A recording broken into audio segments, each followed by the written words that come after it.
Hey everybody, how are you doing? Wow, what a week or two it's been, hey, since the Pisces lunar eclipse.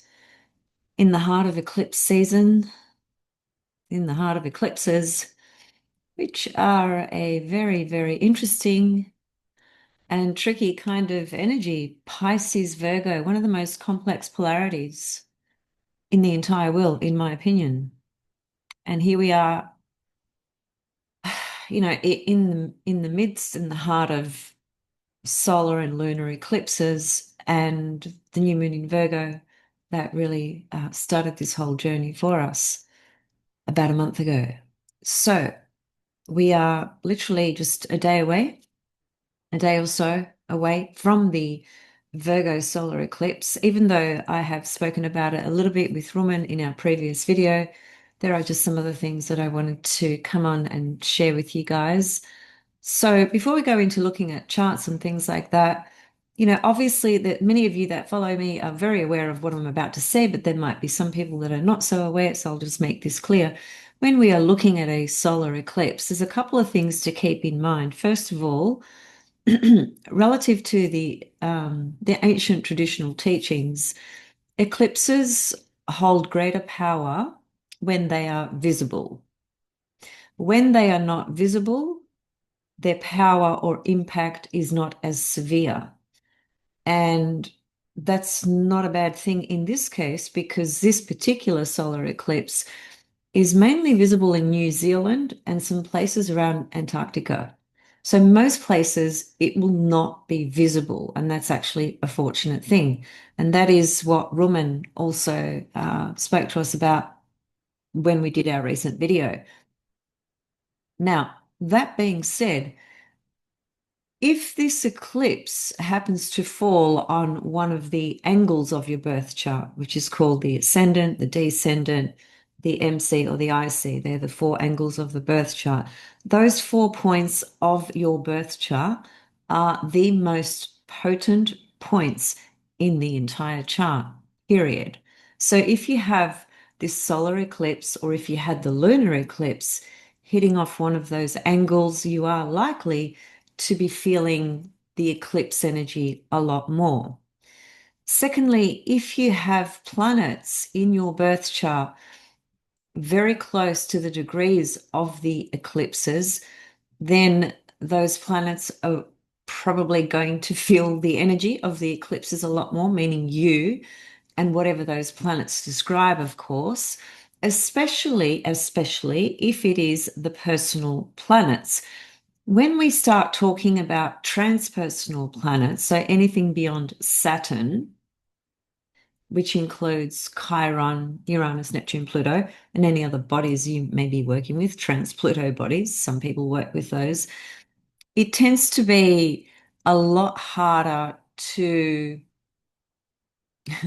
to get a personal kind of description or understanding of what that eclipse might be doing. In most cases, there are some people that are just very in tune to those transpersonal planets and they may be able to understand it more for themselves. But typically, and generally speaking, the inner planets tend to show up more clearly in our life path, life story, life journey relative to transits, eclipses, and so forth, because the seven traditional planets really describe every single thing about our everyday functioning on every single level.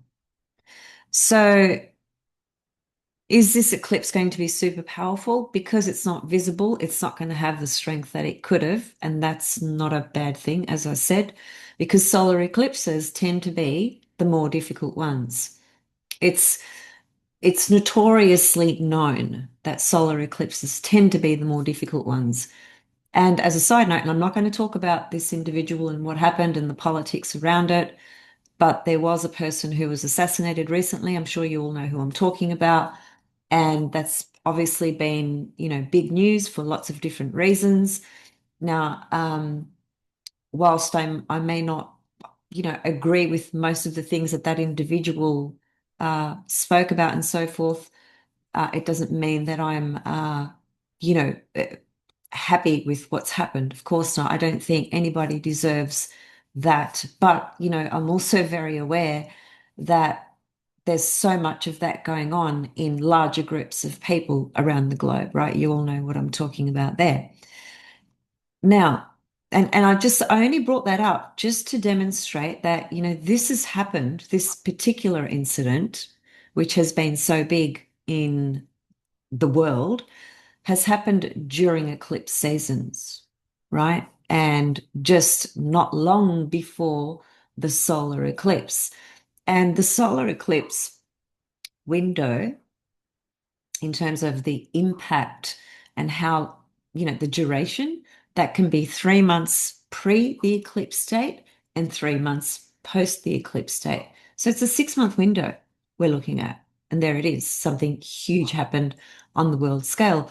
Because I guess that particular event, it evokes and triggers many different issues and many different perspectives, politically and otherwise. So it is a big deal from that perspective. But there are, as I said, much bigger things going on. When I say bigger, I mean with larger groups of people that we um, just can't become numb to and have it be normalized as though this is a normal way of life, because it is not. So this solar eclipse is and has already triggered quite a lot on a collective scale. And in terms of our own individual journeys, obviously that's going to depend on you and your birth chart and what's going on in your life. But just, as a general perspective with the Virgo Pisces eclipse energy, and particularly because this solar eclipse in the tropical zodiac is right at the end of Virgo. And that immediately alerts us to the fact that when something is at 29 degrees, it is an evolutionary, if you like, ending and new beginning. So it's the hallmark of something quite significant coming to a close. And it did start with the Virgo new moon, as I said, and then we had the Pisces lunar eclipse. And, Pisces at best is the ability to tune into spirit, the ability to expand, your compassion, the ability to care, to maybe even sacrifice sometimes for certain people, in a healthy way. Um, Obviously, on a creative level, it can inspire, extraordinary poetry and art and imagination and visions. But, and that all sounds really beautiful because it is. But the truth of the matter is, in the dense reality that we live in every single day, for the most part, we are dealing with the dense reality and the harshness of this dense reality. So the Pisces lunar eclipse could have, really stirred up a lot of emotion, a lot of sadness, a lot of sensitivity, a lot of feeling sorry, wanting to rescue. I have that as a life theme with my Venus in Pisces, and I assure you it's a life theme. And I'm sure many of you who have personal planets in Pisces would relate to that. And, particularly with Venus, because, Venus is a planet that connects us to others. Venus um, is about sharing, right, and contributing and working with others and, giving and, all that kind of stuff, connecting. She's the connector.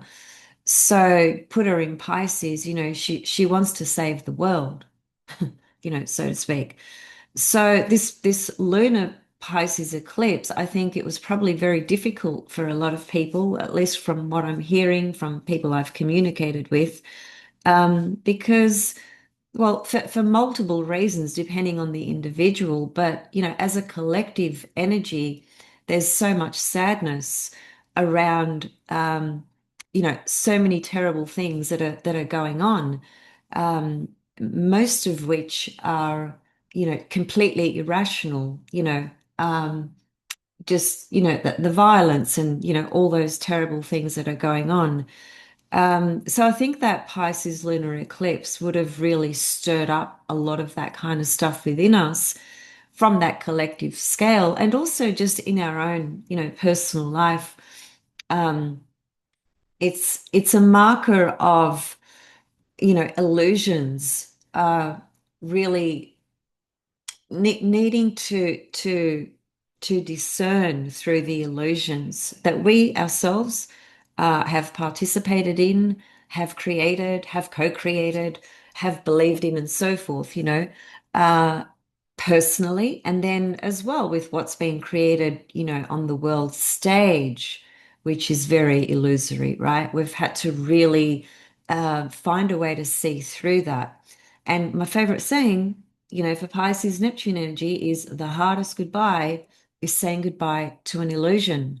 That quote comes from Rob Hand, and it is hands down the most profound statement for the energy of Pisces and Neptune. And anyone who's had Neptune transits to personal planets or personal angles really understands what that statement means. But this lunar eclipse in Pisces would have evoked um, the meaning of that statement for all of us, in one way or another. Let me actually bring up the chart of the eclipse. I also want to say that uh, with the solar eclipse in tropical Virgo, um, 29 degrees tropical Virgo, there it is down there. In Babylonian astrology, or most of you would be at least aware of sidereal astrology. It's very, very similar, not exactly the same, but it is very similar. So there's the new moon in Virgo. Well, because the new moon solar eclipse, that's what a solar eclipse is. It's a new moon. It just so happens that this new moon is a solar eclipse. So it's a lot more potent and a lot more powerful than a regular new moon that we have every month, first of all. Secondly, as I said, it's at the 29th degree. And it is in Virgo, which is about purification and cleaning and discerning and clearing things out. And what are we clearing out? We're clearing out attachment to illusions, to disillusionment, to fantasies that have no anchor in reality, that have no substance in the truth, in the heart and truth of what really is um, true for you in your life, right? And I just wanted to say that in the sidereal or Babylonian astrology, this solar eclipse occurs in the early degrees of Virgo, right? So it's still in Virgo in both systems. That's the point I'm trying to make, number one. And number two, in the Babylonian sidereal zodiac, because it happens at the early degrees of Virgo, it's happening in the head region of the constellation Virgo. And the constellations, when it comes to the human ones, especially, or maybe even just exclusively, the human constellations have this spiritual component to them, which is all in the head area. And so even though it is in tropical 29 degrees, end of Virgo, which is showing us, yes, there's something really significant closing and finishing here. Okay. Because even there's an opposition here to Saturn and Neptune. I'm sort of side jumping, but I'll come back to what I was talking about with the head area. Um, you know, a day after this solar eclipse, the sun enters Libra, right? So that's a spring equinox here for us in Australia, and that's the autumn equinox season for you guys in the Northern Hemisphere. So there's a seasonal shift taking place. Seasonal shifts are very significant, both in the Southern and Northern Hemisphere, even though they are different seasons. So we have this seasonal change. We have the solar eclipse at the end of Virgo opposing Neptune and Saturn. Neptune out of sign, Saturn opposing in the correct signs. Saturn retrograde in Pisces, which recently went into its retrograde position. Again, Saturn is karma, closure, separation, severing, um, responsibility, duty, reality, and the work that we need to do around all those things in our own life. And we may be, we may be projecting it here, we may be projecting it there, we may be displacing it here, displacing it there, using this justification, using that excuse, relying on this model, whatever it is, right? Because it's all of us doing that in one way or another. The point still remains that no matter what is going on out there, we have to always work back on ourselves. We have to come back to our own center, our own illusions, our own deceptions, our own lies, our own anything and whatever. And Saturn being retrograde in Pisces and being opposite, this solar eclipse is a big marker for a, a massive, massive window opening and closing, opening and closing. What is it opening? It's opening the remainder of things that we actually still have not cleared from our path. Virgo is literally about cleaning. It's literally about washing your dishes in the sink and seeing that as a meditative therapeutic process. And it is for some people, it is for me. And that's, a very mundane, basic example. And then you've got the other spectrum, when you're talking about cleanliness, and purifying through different practices or techniques or rituals and the like that each person is drawn to or practices and so forth. Virgo is doing small things, taking little steps and valuing, the smaller things, the little steps, the little list. I'm going to, check off this list and I'm going to clear, X, Y, Z. Those smaller things that sometimes get overlooked or not valued as much are actually probably even more important because they are so real in this version of reality, in this earth plane that we live in. When you're talking about the Pisces spectrum, which is out of this world and very much in our imagination or our spirit body, our spirit self, and the spirit divine source itself, that to access that level, we access that from a very different place of order and discipline and structure from our daily life, right? So this is an opportunity here to really work with that Virgo discipline, craft. Virgo is about craftsmanship as well. So it's about, paying attention to the details and the facts and not getting, blindsided by the ideal Pisces of what you want it to be or what you want to see or what you wish it would be or the ideal. Now, it's it's also not about splitting the two because splitting the two is what is the fucking problem on the planet, right? That's what creates division and conflict, the split. So it's not about splitting, it's really about integration. But at the same time, we have to discern the reality of our situation, our circumstances, the choices that we are making, why we are making them.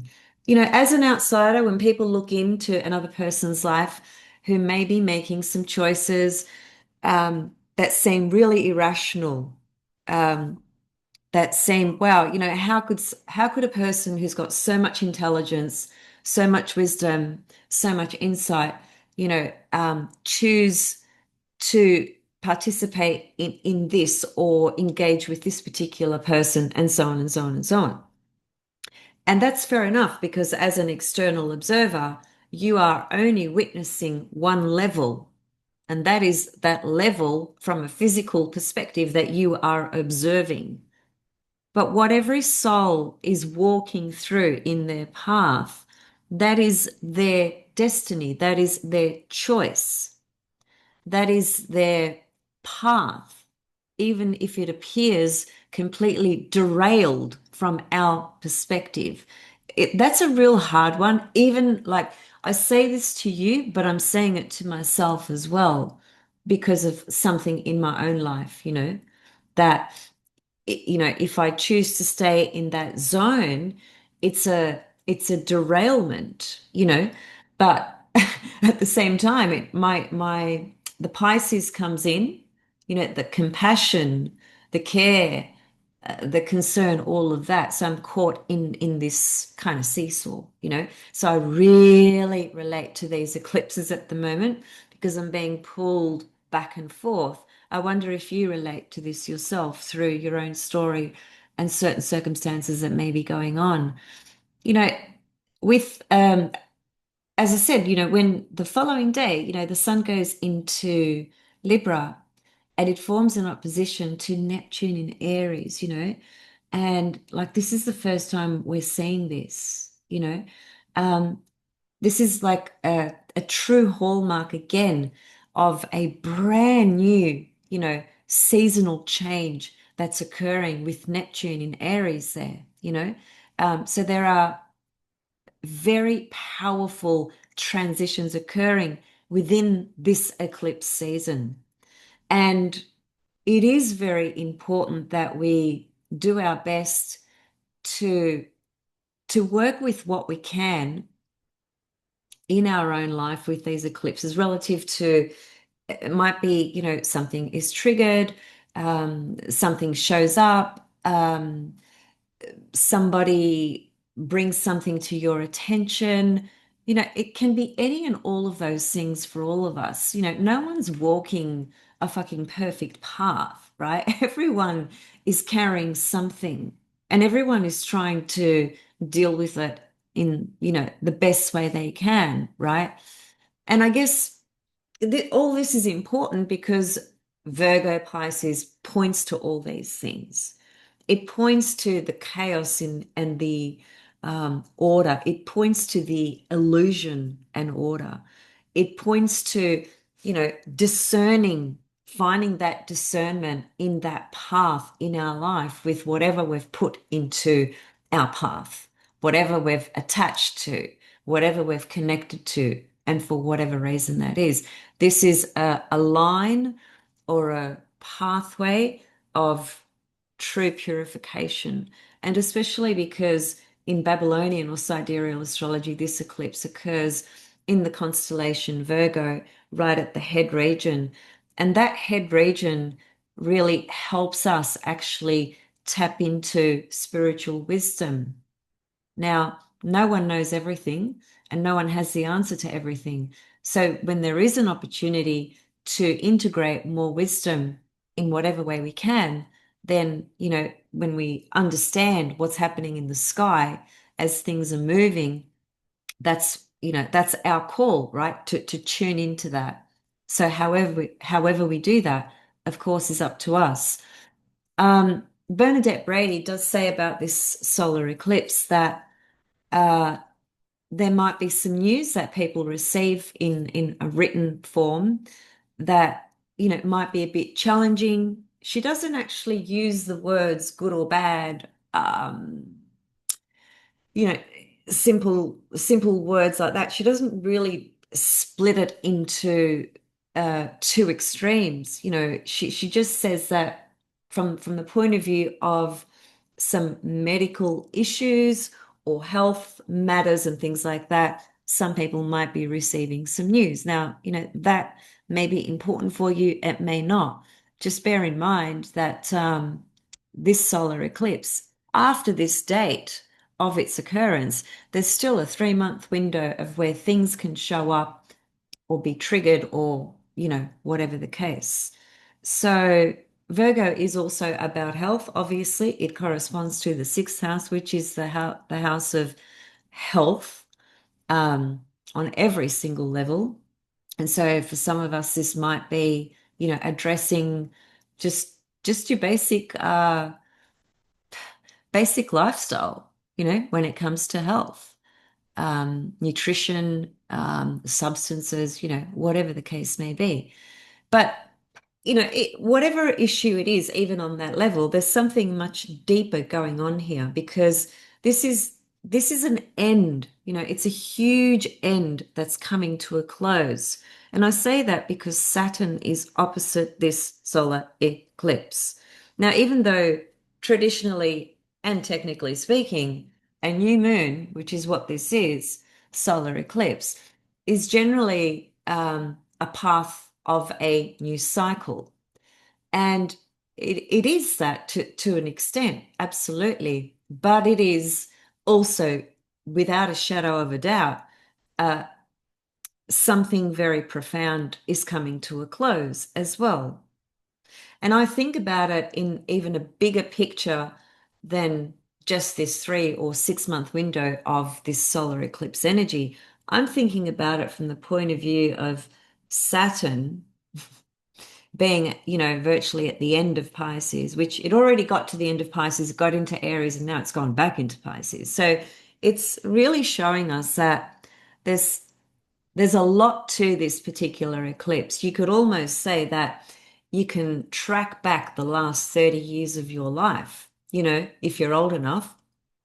And if you are, it's not hard to track 30 years. I saw some posts on my Facebook yesterday that were posted 11 years ago, and I can remember the moment that I shared that post or that photo as though it was yesterday. Thus, time is really an illusion, but it is also very, very important in the physical and in the spiritual. So this solar eclipse holding that energy of, Saturn truly coming to a close of a 30-year cycle as Saturn has tracked around the whole entire zodiac. Now, this information is not new to us. We've been talking about a lot of this because of the Saturn-Neptune conjunction that happened in Aries already, which wasn't the true conjunction because the true conjunction happens next year in February when they are both at 0 degrees. So we've just had a prelude, a small window of things opening up, kind of ushering us, towards a particular path, right? Preparing us, if you like. But nothing's going to change and nothing's going to happen unless we ourselves, obviously, make a choice or take a particular course of action or open ourselves to the new pathways and new possibilities. But I think the point here is that, when you're trying to create something new, even if it's just planting seeds out in your garden, you have to prepare the soil, don't you? You have to prepare that grounding point, right? It has to be clean and ready, right? For you to plant those seeds so that that can blossom and grow into whatever it is you want it to grow into. So if you haven't cleared the space, in other words, and it's all murky and it's all a fucking mess, well, there's no room for this new seeding to be birthed. It'll be a bit of a mumbo jumbo situation. So it is important to think about that in this new moon period, solar eclipse. It is a double-edged sword or two sides to the one coin. That is that it is a complete ending of some kind that relates to 30 years. And it is a totally brand new beginning as well. And is it easy? Absolutely fucking not. Why? Because it's Virgo Pisces, as I said, the most difficult polarity in the entire world. If you really understand the archetypes of Virgo and Pisces, you'll understand why I'm saying that. Um, it's, it's the saint, it's the martyr, it's the critic, it's everything wrapped up in one. It's the um I don't want to have to do this shit anymore. I don't want to face this reality. I don't want to face that individual. I don't want to face this particular whatever. That's that's Pisces. So what's going to happen on that level? It's going to drift off and escape and find some other route to not have to face it. And then Virgo, is going to be calling on the other spectrum and letting you know that, well, actually, you've got to pay attention to this. This is important. There's some important information here. There's some important details. These details and these themes and these things that are coming up for you now are anchored into something that's, that has existed for a long time. It's part of a theme and a pattern that, if things are triggering you during these eclipses, then see it as a golden opportunity, because that's what it is, a golden opportunity to help you work through something that's really profound, really important for you to move forward. That's that's what's going on here with Virgo Pisces. It's clearing out, cleaning up, recognizing the fantasies, the illusions, being real, not losing compassion, and not losing discernment. That's a fucking tricky thing. That is really tricky for most people, because the tendency will be to either go to Pisces or go to Virgo. If you go to Pisces, you're just going to escape in whatever form or fashion that may be in. And if you go to Virgo and forget about Pisces, shadow polarity, then you're likely to just be way too negative and way too critical on yourself and others for that matter. And that doesn't benefit anybody. That's why I'm saying you've got to maintain compassion and discernment together. You've got to make those two unite and just be one, because they are in truth. This is, yeah, these are all the themes that I see coming up very strongly during this solar eclipse. And in this eclipse chart as well, we have a Mars-Pluto square out of sign. But look at Mars, it's at the 29th degree of Libra. There's another sign of, things coming to a close relative to Mars in Libra. And, Mars is going to go into Scorpio, tropical zodiac, its home sign, squaring Pluto, but it's already square Pluto right there. So, Pluto Mars square, at the most conscious, integrated level, even on a mundane level, that can be, the world's greatest athlete, just to use an example, or that can be a complete loose cannon of an individual or individuals, where they, unleash the darkness of what Pluto and Mars can bring. Pluto and Mars are both planets of will, action, drive, desire, selfishness, Mars especially. Pluto's not selfish, I would say that's Mars, but Pluto is destruction and paranoia.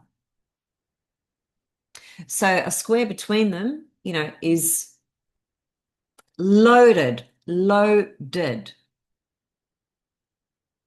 with, potential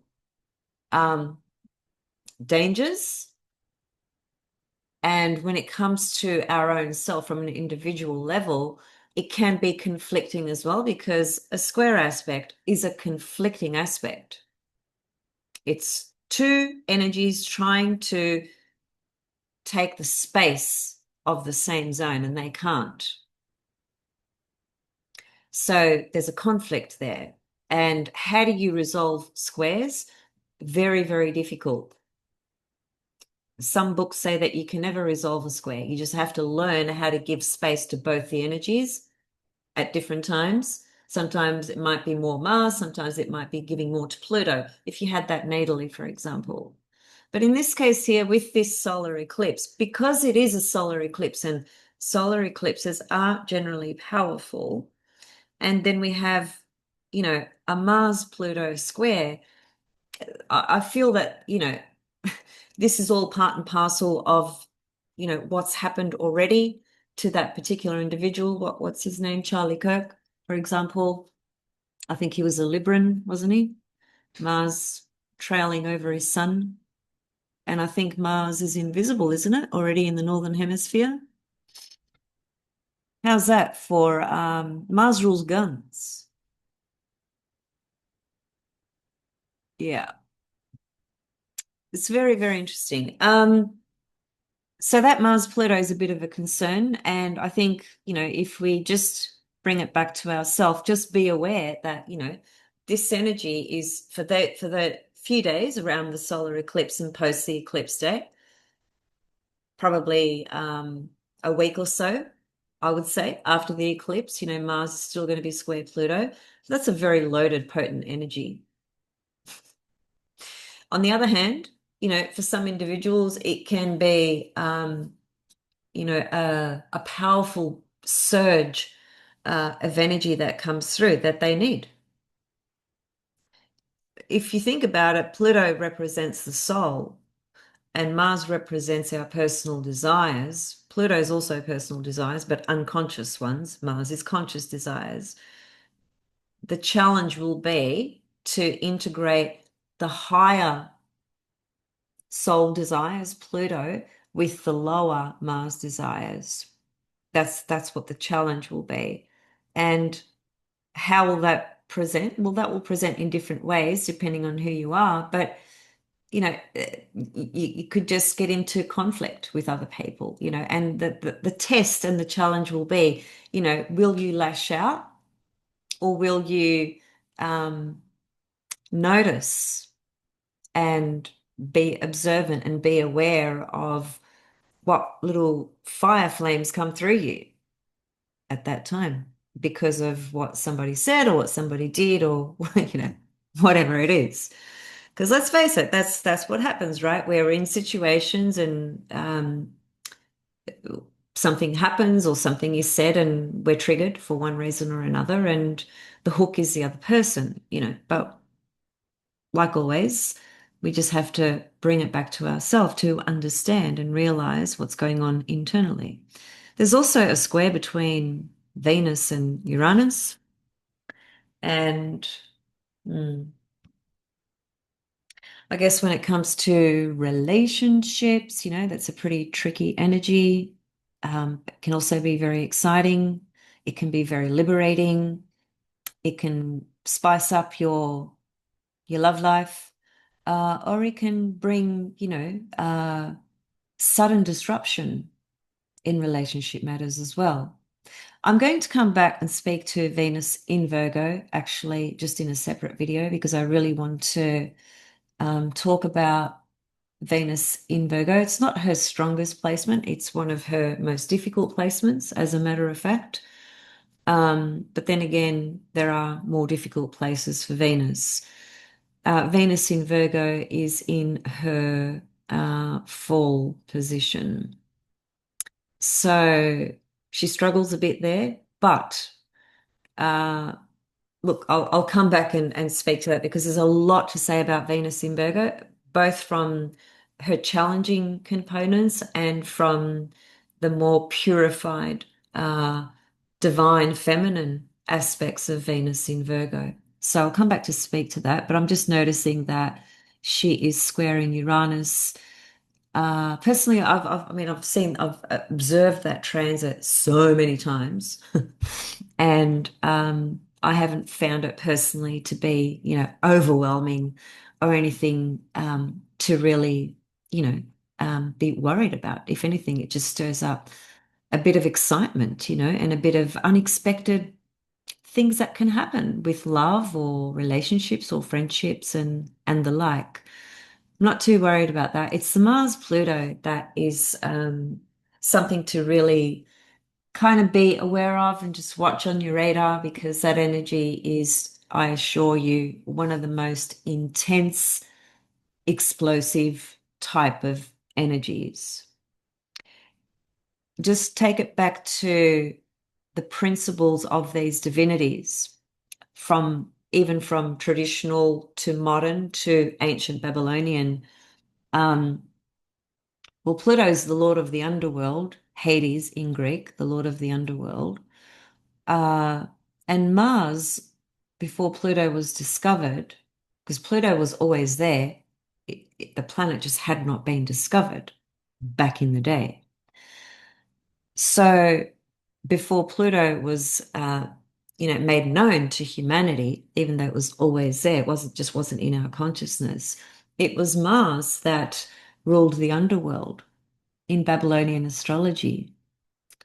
Mars is the king of the underworld, the lord of death. But he's very different to Pluto. Like he really rejoiced on creating plagues and, killing people. These are not just, fantasies and stories written in books that mean nothing. These archetypal stories and descriptions of these divinities come from experience, like real life experience of things that have happened historically. And if you go even deeper, we are these divinities. They are us and we are them. There's no separation between us. It looks like they're separate from us, but they're not. Without us, they wouldn't have their own existence. That's why Zeus chained up Uranus to the rock when Uranus stole the flame, the fire, consciousness, and gave it to humanity to wake them up. And Zeus punished him, right? Um,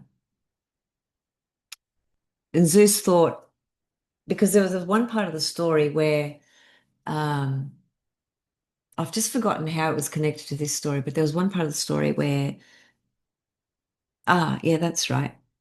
Sorry, it's not connected to the story I just gave, but it's another story that connects to Pluto. Um, Pluto, Ceres, and Persephone. And when Persephone was abducted and Ceres made the earth barren, humanity was dying. Like there was just death happening everywhere. And Jupiter and Pluto, had a conversation because they're brothers basically. And Jupiter just thought, well, screw this. If humanity dies, who's going to worship us? There's going to be no one left to worship us. This is true. This fact is true. And so it was through negotiations and the like that Jupiter ended up making with Pluto to allow Persephone to come out of the underworld to be with her mother. I think it was 3 times a year. And it was that negotiation where then Ceres allowed food to come back to the earth so that humanity can fucking live. So that there is this human race worshipping the divinities. That's one part of the story. The point to that whole story, though, is that we are these divinities and they are us. We are all one. And we're just trying to figure it out in this human form, walking around in these bodies. And these portals, eclipses, transits, and energies that happen, which come in waves. Sometimes they're really big waves, sometimes they're smaller windows. They're all part and parcel of the whole and the oneness of everything that we are just trying to find our fucking way through. And I think that's probably a good place to leave it because that, I guess that last statement to me, that really resonates with the detail of Virgo, looking at all the different details and coming into Pisces and understanding that everything is one and nothing is separate, regardless of the individual perspective, regardless of the individual and our own individuality. That's obviously important. What's more important is individuation, which is realizing what is authentic. But all of that journey is part and parcel of us coming back to and remembering the oneness. And Virgo Pisces sitting at, that axis of 612. See how they're both kind of very close to the halfway point, but beyond that, because the halfway point is Aries Libra of the zodiac, right? And then you've got Virgo Pisces just before that, right? So it's a little bit like the human being is being formed at birth, ascendant, through houses 1, 2, 3, 4, 5, 6. That's the human being being formed, the first 6 signs. And then the last 6 signs are the development on all these other levels. And here we have eclipses in the sign of the human, its imperfections, Virgo. And then to Pisces, God, oneness. And we're just trying to find our way there. That's what we're doing. Okay, I'm going to sign off and leave you with those thoughts. Wishing you all the best, hoping you're all doing well and surviving these very interesting and challenging times and growing as well. And just having the ability to appreciate how far you've come, because everyone has come pretty far in their own way, and there is no perfection. There's just awareness one step at a time, and that just grows and evolves, which just circles back into the one. See you soon for Venus in Virgo. Reach out if you want to connect with me and chat and check out your chart and whatever else. Okay, bye.